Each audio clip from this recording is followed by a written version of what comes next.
এটা আবার মহাজ্ঞান মন্ত্র হলো কেন? জামাই বাবু এই দুটি কথা, হ্যাঁ, এই দুটি কথার মহাজ্ঞান মন্ত্র। এইটাই মহাজ্ঞান মন্ত্র। আমি বিশ্বাস করি না জামাই বাবু। বিশ্বাস করো না? না। তবে কেমন করে তুমি বিশ্বাস করবে?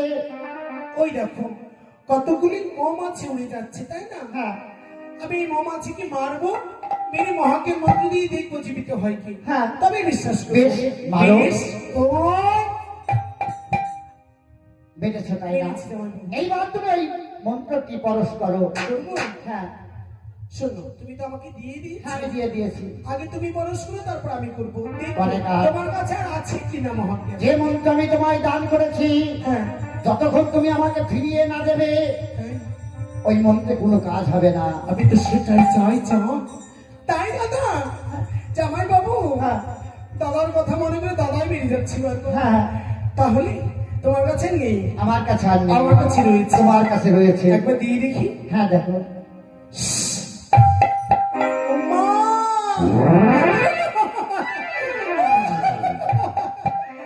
সত্যই তো জামাই বাবু, হ্যাঁ তোমার এই মহামন্ত্রের কত গুণ গো। দেখেছো, আমি বললাম না আমার এই মহাজ্ঞান মন্ত্রে মৃতদেহে প্রাণ ফিরে আসবে। এইবার তোমার বিশ্বাস হয়েছে? হয়েছি জামাই বাবু। এইবার এসো, তুমি আমায় প্রাণ ভরে প্রেমালিঙ্গন দেবে। দেবো জামাই বাবু, এসো। একটু আদরে অপেক্ষা করো। আমি বীজ মশাইটি একটু ভালো করে নিয়ে আমি সে কখন এসেছি। বেশ, তাই হবে। বেশ, বেশ, তুমি বেশ বিশাল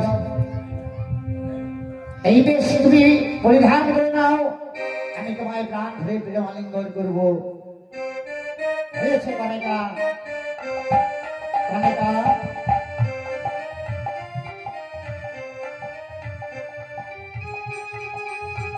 চক্রধর! এই প্রেম নেবে না? এই একবার চেয়ে দেখো।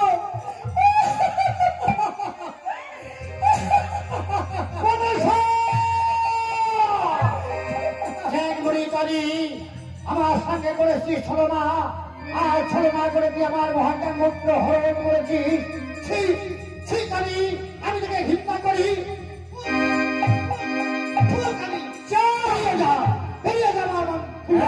সাহস, তোর মহাজ্ঞান মন্ত্রকে আমি হরণ করেছি।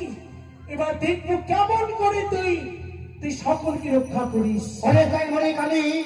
আমার মহাজ্ঞান মন্ত্র হরণ করেছিস, এখনো আছে আমার দেবীর দেয়া হেতাল দোস্ত যতক্ষণ আমার কাছ থাকবে ততক্ষণ ওই চ্যাঙ্গুড়ি কালী গাড়ি ভয় পাই না। বেরিয়ে যা আমার ফুল বাজার থেকে বেরিয়ে যা কালী, বেরিয়ে যা।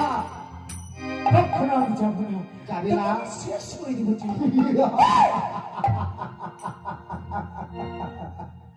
আমার মহাজ্ঞান মন্ত্র হরণ করে তুই আমার হাতে পূজা নিবি, তাই না? কখনোই না। আমার নাম চন্দ্রকান্ত অধিকারী। এই চন্দ্রকান্ত অধিকারী যতক্ষণ বেঁচে থাকবে ততক্ষণ আমি প্রতিজ্ঞা করছি ওই কালীর ঘাটে পুষ্প দেব না। বেরিয়ে যা কালী। চক্রধর, আর কি নিয়ে দম্ভ করিবি? মহাজ্ঞান মন্ত্র হরণ করেছি, এইবার তোর বংশ নির্বংশ করবো। আমিও দেখতে চাই তুই কেমন করে আমার বংশ নির্বংশ করতে পারিস। এখনো আছে আমার দেবীর দেয়া হেতাল। বেশ, এই আমি চললাম। তাড়াতাড়ি তোদেরকে দেখতে চাই। জয় শিব শম্ভু, জয় শিব শম্ভু, নেতা জয় দিদি! শিব শম্ভু। কি হলো রে? নেতা দিদি,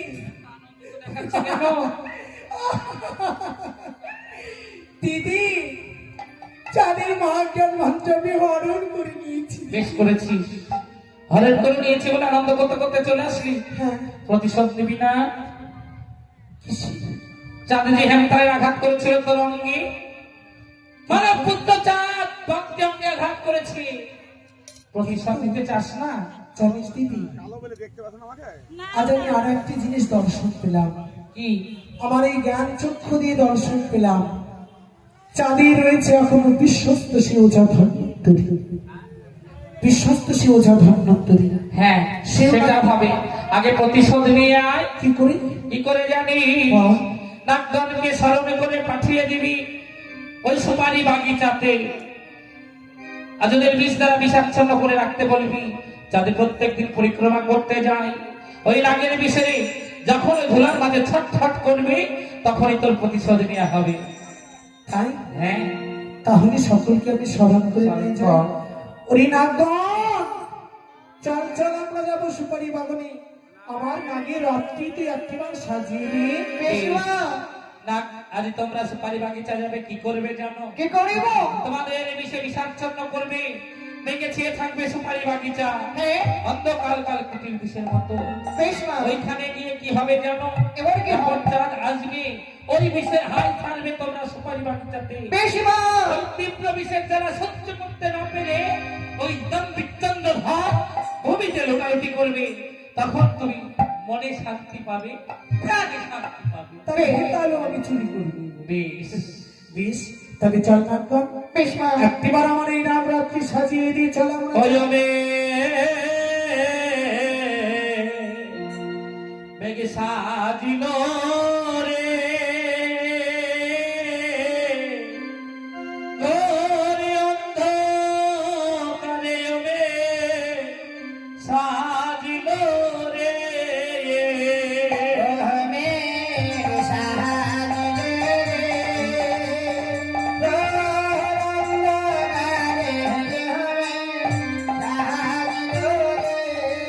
একবার মায়ের পায়ে প্রণাম হয়ে কামন করিল রে সাজিল রে অন্ধকারে ওরে সাজিল রে। ওরে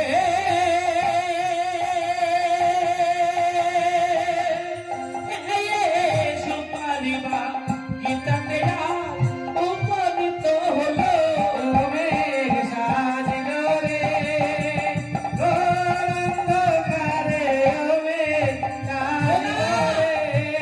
ছত্র ধরো, ছত্র ধরো, বিষ্ণু, চাঁদ গুটি গুটি পায়ে ছুটে আসে। জয় শিব শম্ভু, জয় শিব শম্ভু। সেই সেই জন্মনি মনসাকারী আমার মহাজ্ঞান মন্ত্র হরণ করেছে। আমি জানি না আমার সাদের ফুল বাগিচা সুপারি বাগান কোনো ক্ষতি করবে কিনা। দেখে আসি একই একই আর আমি আমি নয়ন মিলতে পারছি না কেন? আমার আমার শরীরটা এমন করছে কেন? না, প্রাণ যাই, প্রাণ যাই। কে কোথায় আছো বাবা ধনন্তরী, বাবা ধনন্তরী। প্রাণ যাই, প্রাণ যাই। কি যেন আমার ধন্বন্তরী ধন্বন্তরী বলে স্মরণ করে, কিন্তু কারোর তো দর্শন পাচ্ছে না। একই ধুলায় ধূসারিত অবস্থায় রয়েছে করি, এত সর্বাঙ্গে রাগের বিষাচ্ছন্ন হয়ে রয়েছে। আমার নাম যা ধন্বন্তরী, দেখালে দেখব মনসার বিষ, দুই এক কথা বললে পরে বিষ করতে পারে পানি। তাই যেই হোক না কেন আগের প্রাণ রক্ষা করি।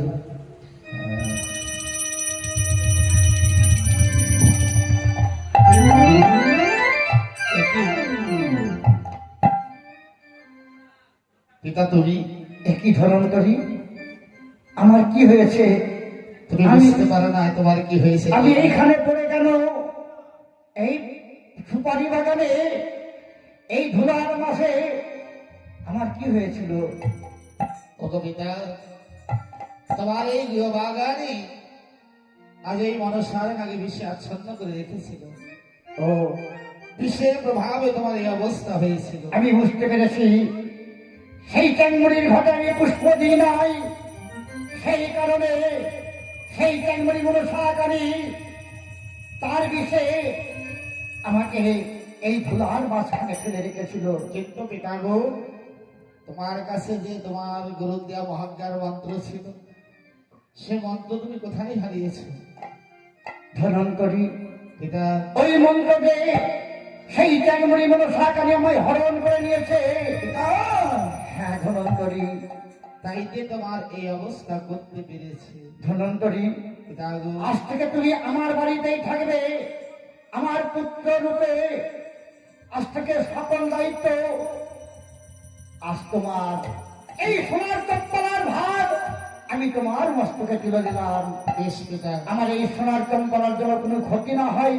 তোমায় আমি কথা দিলাম পিতা, আমার এই দেহে যতক্ষণ প্রাণ থাকবে ততক্ষণ তোমার এই চম্পক নগরী মনসার নাগে তোমার কোনো ক্ষতি করতে পারবে না। বেশ, এবার চলো আমরা আসি। জয় শিব শম্ভু, জয় শিব শম্ভু, জয় শিব শম্ভু। যাক, মনসার জন্য আমাকে থাকতে হবে চম্পক নগরী। তবে যাই হোক, এই চম্পক নগরটা একটু দর্শন করে আসি, তারপরে আমি আমার আপনার মন্দিরে ফিরে যাব।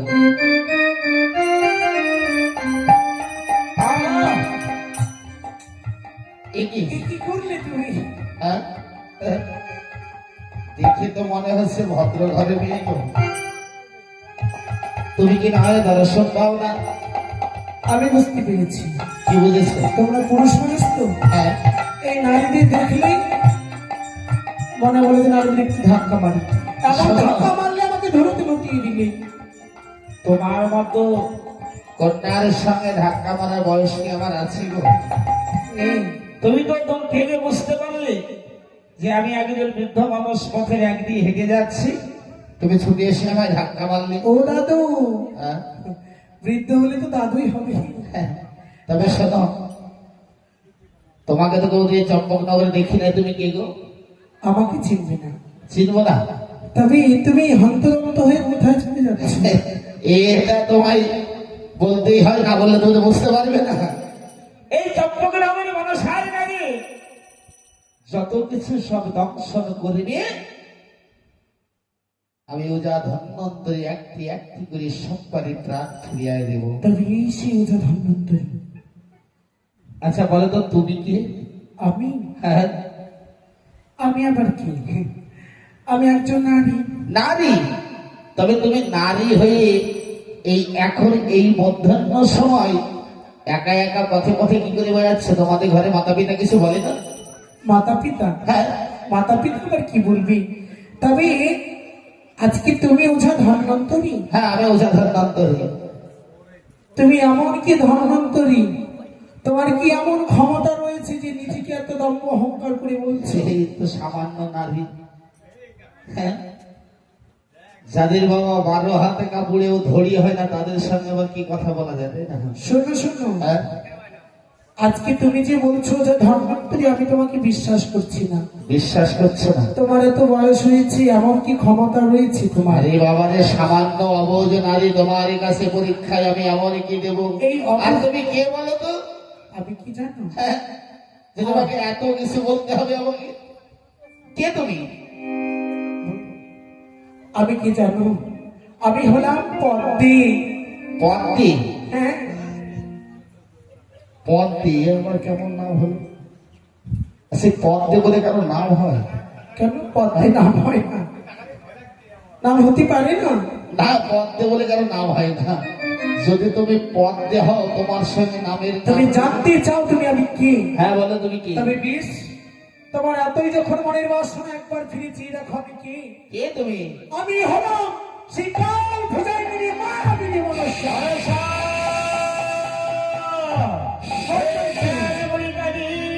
তুই হয়তো জানিস না কার সাথে মুখে দাঁড়িয়ে কথা বলছিস। আমি হলাম সেই ওঝা ধন্বন্তরী। যদি প্রাণের মায়া থাকে, এই চম্পক নগর ছেড়ে চলে যা সাজুয়ার নদীতে সাজুয়াতে। ধন্বন্তরী, তোর এই বদনে যেন আর কোনোদিন দেখতে না পায় এই চম্পক নগরে।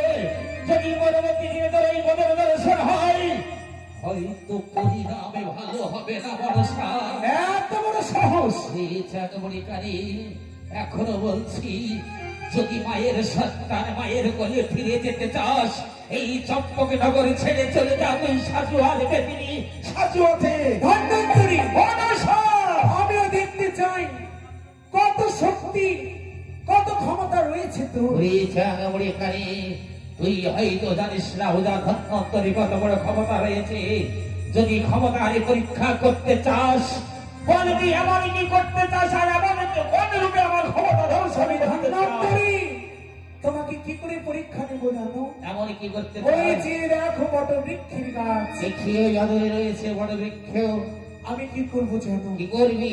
আমার নাক দ্বারা দংশন করে পুরি ছাড়খাড় করে দেবো। এমন ঘটনাগ রয়েছে তোর, আচ্ছা। ওই বড় বৃক্ষ গাছকে পুড়ে ভস্য করতে পারে। তবে আমি কি করবো? এবার কন্যাগ রয়েছে, আমি স্মরণ করবো। ঘটনাগে স্মরণ করে তোমাকে দেখবো কেমন করে বৃক্ষটিকে জীবিত করতে পারছো। আচ্ছা, অনেকদিন পর পেয়েছি খেলিবার মতো খেলোয়াড়।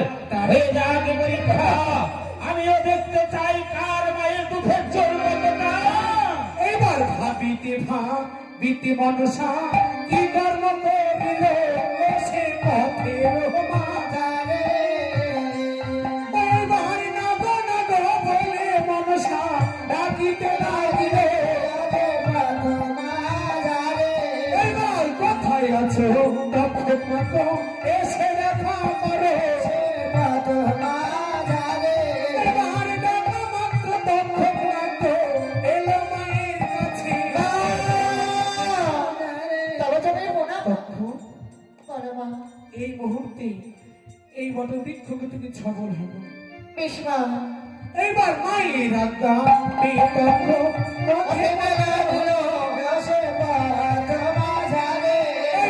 ক্রোধে মত্ত হয়ে তখন ছবল হানিল সে তাই আজ দক্ষবার ধন্বন্তরী লেগে গেল বাদ।